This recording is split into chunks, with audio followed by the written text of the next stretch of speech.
What's up, everybody? Welcome back to another episode of the Poles and Podiums podcast.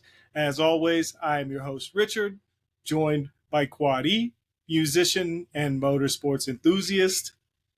So, how are you doing? Man, just this fucking driver market got me all hyped up, bro. Keep seeing this and that and this and that. It's wild. Chicken crazy. This seat opening up, this seat opening up. Who fucking knows?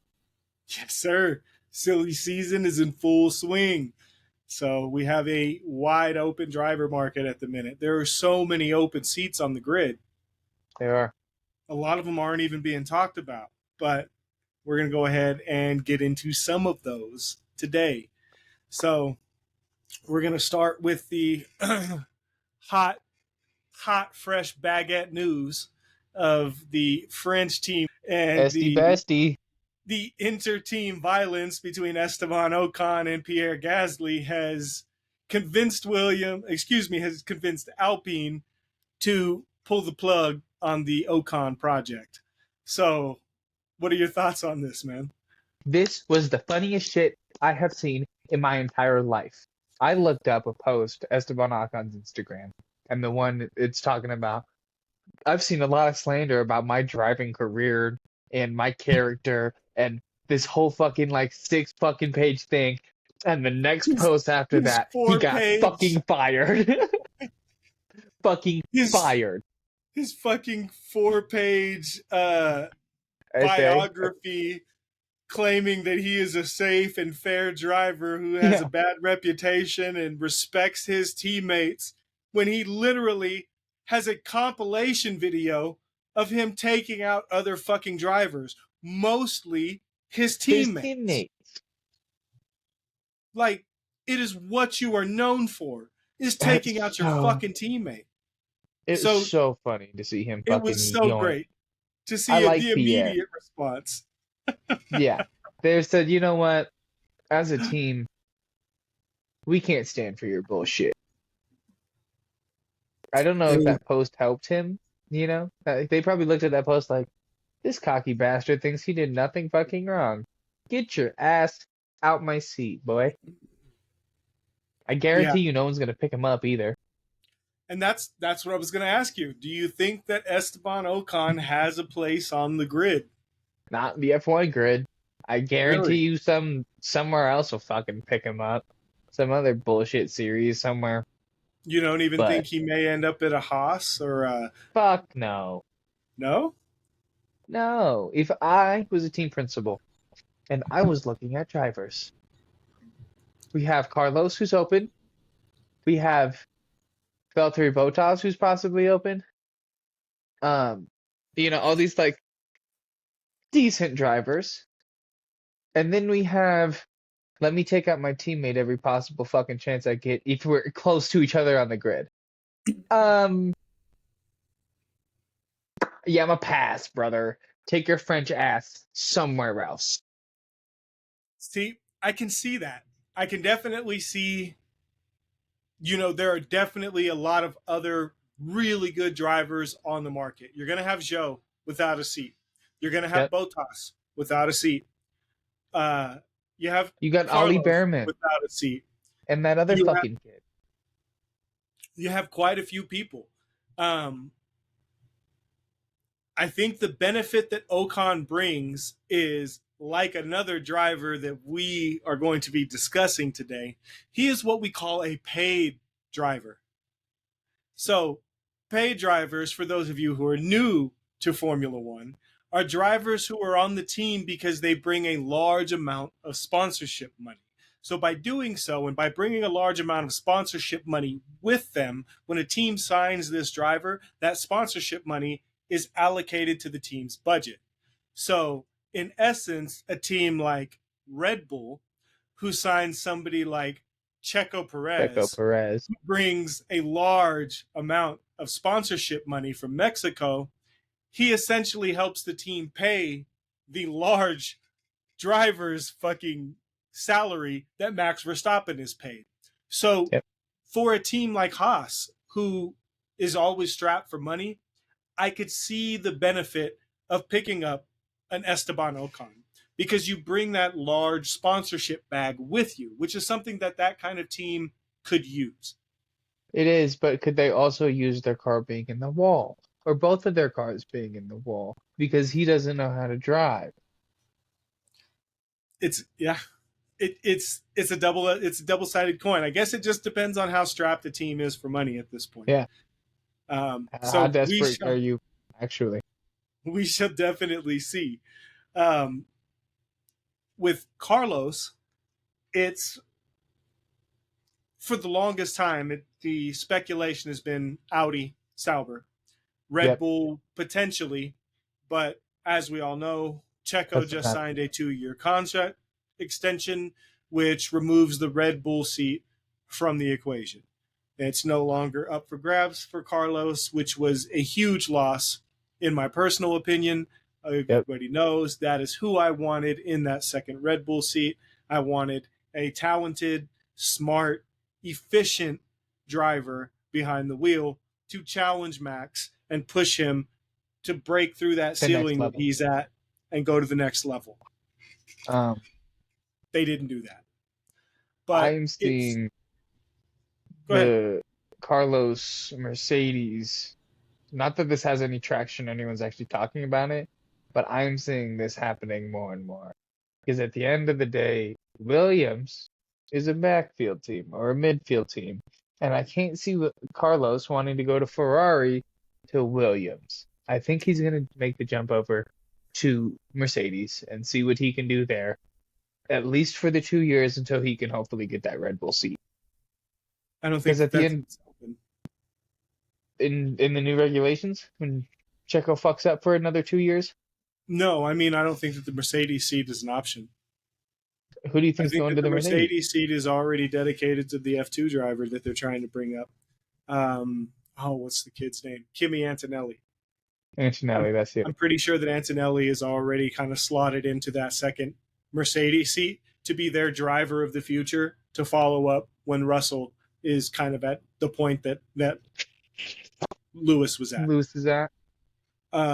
So I don't think that Mercedes is on the table for him. So when you take Mercedes off the table, you don't have a choice. You have back markers. Or Audi. Audi is not. Audi is the back marker. I'm including Audi in that grid. Yeah. Everybody thinks that Audi is something special. Audi won't be shit for 7 to 10 years. I don't care how big of a manufacturer they are. They're not going to come in and just be this dominant team. Sauber, right now, in its current state, is a shit show. And you're not going to completely fucking change that overnight. It's not going to happen. Which is why I think that Carlos is not signing with them. Because I don't think that Carlos wants to commit to a long-term project. I think he wants something that's showing some promise. He doesn't know what he's getting with Audi. With Williams, you know what Williams is.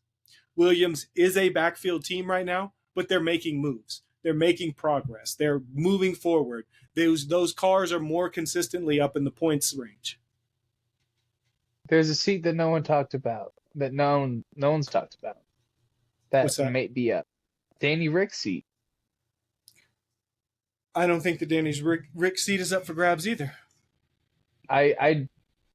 He's doing good, but if he doesn't continue to do good, they're gonna yank him.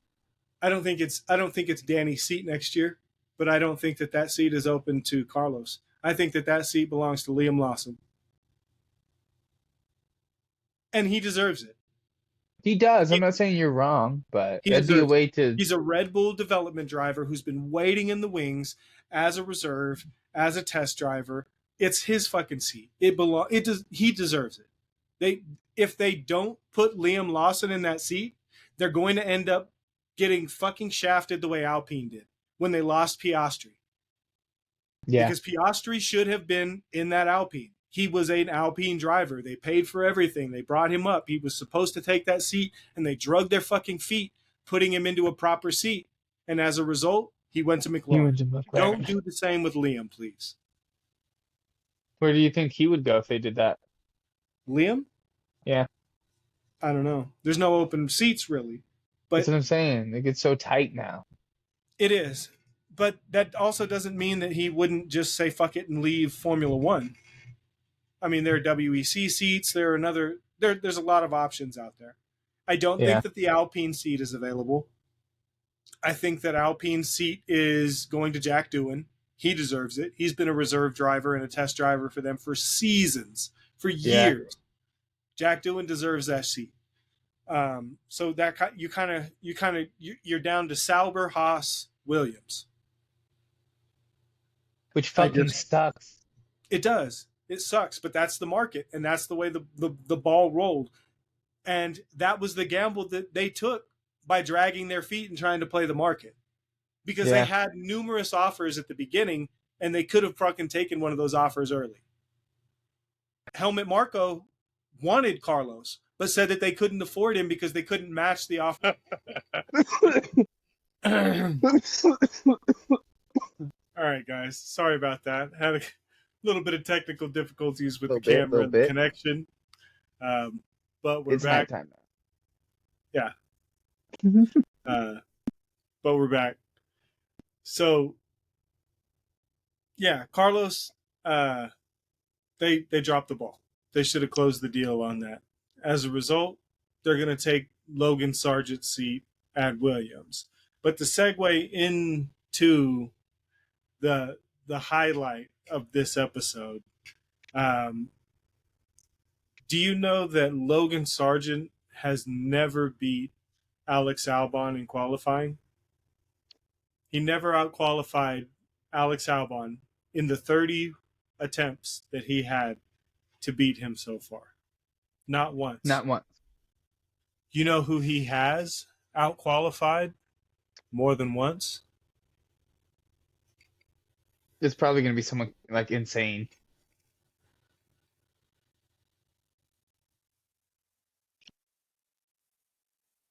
I'm going to say Sergio Perez. That's so true. That's so true. In the fastest fucking car on the grid. So, do I think that Checo Perez deserves to be in the second Red Bull seat for another 2 years? No motherfucking way. Not at all. I do not. Not for a second. I do not. I understand that's the safe play. You're comfortable, but it's not the right play. It's not. He has repeatedly destroyed the car. His form is not there. He's qualifying at the back of the pack. What are you rewarding him with a contract extension for? What am I missing? I know there are millions of you out there watching right now that are Checo Perez fans. I don't want to hear he's the greatest driver. I don't want to hear he's protecting Max. I don't want to hear that he's playing the teammate role, because the teammate to the number one driver does not play teammate by being out 16 in Q1. That's not the way it works. So justify it for me. Somebody give me something to make it make sense. I can't. And to be honest, I'm looking at Red Bull like, dog. Like, I watched Drive to Survive, and that's what really got me into it. Yes, I'm a Drive to Survive fan. Fuck y'all. Anyway, throughout that entire show, it's this driver's not working, cut him. This driver's not working, cut him. This driver's not working, cut him. And they're cutthroat as fuck. And like that was the reputation that I got from them, was you ain't making it work, get the fuck out. Until Checo shows up. And for some reason, they got rid of that philosophy and were like, okay, Checo, yeah, you can fuck up, but it's okay, and it's okay, and it's okay. And like, why? It's funny you bring up Drive to Survive, because in every season of Drive to Survive for the last multiple seasons, there's an episode where Christian Horner is in a situation where he's talking about cutting Checo because Checo is not performing, and that Checo needs to step up and show up and show Red Bull why he needs to be there. If this is the conversation every season, he's clearly not the right option. You don't talk about Max that way. You don't talk about a number of drivers that way. You don't talk about anybody that way. If a driver is not performing, they're gone. Logan Sargent got 1 year more than he technically deserved. He's out. 2 years. Checo has been there for a while. I don't care that he was second in the driver's standings. He was legitimately fighting for that second place spot all the way up to the last race while his teammate had 500 and something fucking points. Like, he is not performing to the quality that he should be. There are a plethora of other drivers available who could do a better job. I truthfully just don't understand. I've never liked Checo because Checo always just seems like he's got his fucking head up his ass. Like, what are you doing? And I don't understand. Like I was saying, dude, cut him and put anybody else except for fucking Esteban Ocon in that fucking chair. And I guarantee you they do a little bit better than Checo's been doing. I don't think anybody can do better than Checo because we've had this conversation before about Checo's a good driver, but he's not good enough. He's not good enough for that seat. He doesn't deserve to be in the Red Bull. He deserves to be in the V carb if he was driving a Red Bull. Like, his performance-wise, if he's going to be a member of the Red Bull team, performance-wise, pace-wise, he deserves to be in the V carb. He does not deserve to be in the Red Bull racing seat. He doesn't. And on that, we are going to be doing a giveaway. I am tired of Checo. I am done with Checo. I am a Red Bull Racing fan, not just a Max Verstappen fan. And I've supported numerous drivers through Red Bull's tenure. Checo Perez is one of the drivers that I supported. As a result, I have some Checo merch. I have some Checo cars that were on my wall, like some of the stuff that you see behind me. I have some rare Checo Formula One trading cards. I'm getting rid of all the Checo stuff. I'm done with Checo. So, as a way to say thank you guys for helping us get to 1,000, I'm getting rid of this shit, and I'm going to give it to you. So, we're going to do a giveaway. I'm giving away all my Checo shit. We'll throw in some merch. We may do a couple of winners, as we had mentioned in a previous video, and just throw in some merch, some stickers, and some swag for you guys to say thank you for participating. So if you do want to enter the giveaway, what you're going to need to do is you're going to need to like this video, comment on the video, and you're going to need to subscribe to our channel. If you do all three of those things, you will be entered in the giveaway.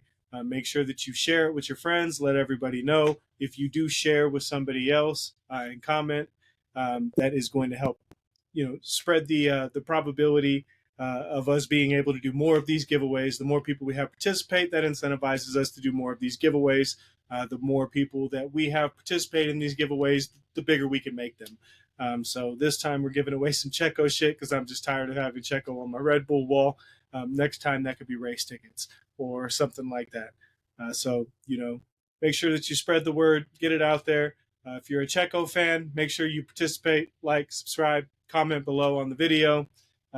Get your name in the hat for this Checo merch. Help me get it off my hands. Also, so go ahead. If you're a Checo fan, why the fuck are you a Checo fan? Like, that doesn't make any sense to me, but I'm not even gonna go there. Every driver on the grid has fans. A number of them I don't understand. Some of them it's cult country allegiance. You support Logan Sargent. I think he's a fucking bitch. That's a good point. Because he flies the American flag. I'm sure a majority of Checo's supporters, whether he's good or not, the Mexican supporters are going to support Checo. Just same way you support the trash tower. USA. I'm just saying, you can't question why somebody supports somebody or thinks that somebody is good. It is what it is. I appreciate that there are Checo fans out there. And if you watch us, because I talk a lot of shit about Checo, and I know you can't like that, but come back at us. Like I said, we love to have you guys on. If you are a Checo fan and you can provide a solid argument to counteract Provide me with some stats. Provide me with some data. Show me that I'm wrong. Show me that I'm being biased. I may just be. I may just be clouded in my judgment right now because I'm so focused You're on not. Max's dominance. You're not. Show me. Let us know in the comments below. On that one, we're going to go ahead and close it out. We've got a lot of racing to watch this weekend. We've got the Le Mans. We're going to be dropping that episode almost immediately after this one as well. We're talking about the 24 hours of Le Mans all the way up to Hyperpole at this point. All the spiciness that's going on there. So you guys make sure, grab your popcorn, just get settled in. It's a long race. You guys make sure you enjoy it. We'll be up there giving you updates. I don't know. We'll see what time the coverage is for most of us. Maybe there's a way we could do some type of a live stream for some of it or a watch along. See if we can get some of you guys in to watch with us. If you're also fans of the WEC, fans of Le Mans, going to be watching it when we watch. See what we can put together. If you're interested in something like that, let us know below. All right. On that note, we're going to go ahead and close it out. Thank you guys, as always, for subscribing. Thank you guys for watching. Thank you guys for supporting. We appreciate your time. You guys have a good night. You're